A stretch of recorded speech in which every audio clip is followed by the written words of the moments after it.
A Twitter from the Atlantic by Barrie Mahoney. The Ship That Died.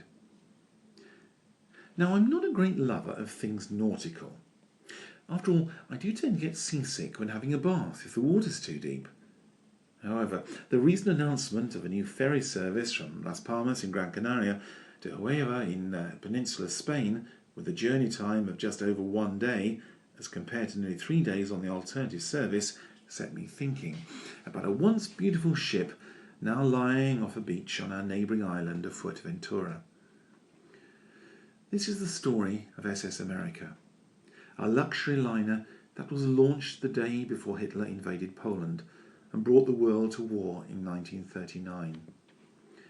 It was not an auspicious start for a cruise liner that had to be immediately converted into a troop carrier that would not carry the planned 1,200 passengers on a luxury cruise, but was destined to become a troop-carrying vessel that would carry up to 8,000 troops to war. The ship was renamed West Point, and she carried troops around the world.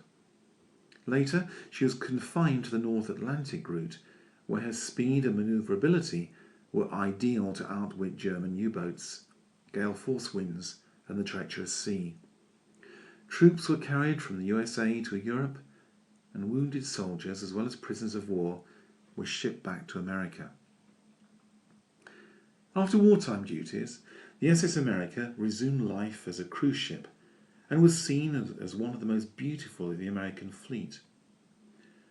After 24 years of service, the ship's career came to an abrupt end due to labour disputes and the growing popularity of air travel. The SS America was sold to a Greek shipping company, renamed Australis, and began a new life transporting British passengers who were emigrating to a new life in Australia as part of a campaign to increase its population. Later, the assisted passage scheme was gradually phased out, and long-haul flights made air travel more attractive than a long voyage at sea. And in 1977, the Australis made her last voyage to Australia. There were attempts to reinstate the ship for cruises once more. The SS America was given her original name and intended to resume life as a floating casino. However, the first voyage in 1978 was a disaster, and angry passengers forced the ship to return to port. The shipping company was sued for $2.5 million, and the SS America was held as surety against debt. The ship's fate was sealed, and the SS America was to be auctioned. The vessel was then repurchased by her previous Greek owners and was intended to be used as a Mediterranean cruise ship. Italis, as she was renamed, was never put to sea. She was sold again in 1980 and renamed Nogra, and this time destined to be a floating hotel in Beirut. This plan did not materialise, and so this once proud ship was due to be returned to the USA to become a prison ship. But that fell through too.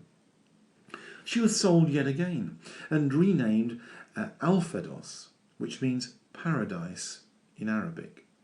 Sadly, it was nothing like paradise, and for 10 years the ship rotted until damage to her bilge pipe meant that she had to be beached to prevent sinking. Finally, a consortium bought her and gave her yet another new name, the America Star. A star she was no longer, and as she was being towed to Thailand to be converted into a floating hotel, the tow rope broke in stormy weather off the island of Fuerteventura. She broke into 2 pieces, and what little remains has slowly been disappearing into the sea, leaving part of the bow remaining above the water. This once proud vessel is waiting to be finally claimed by the sea.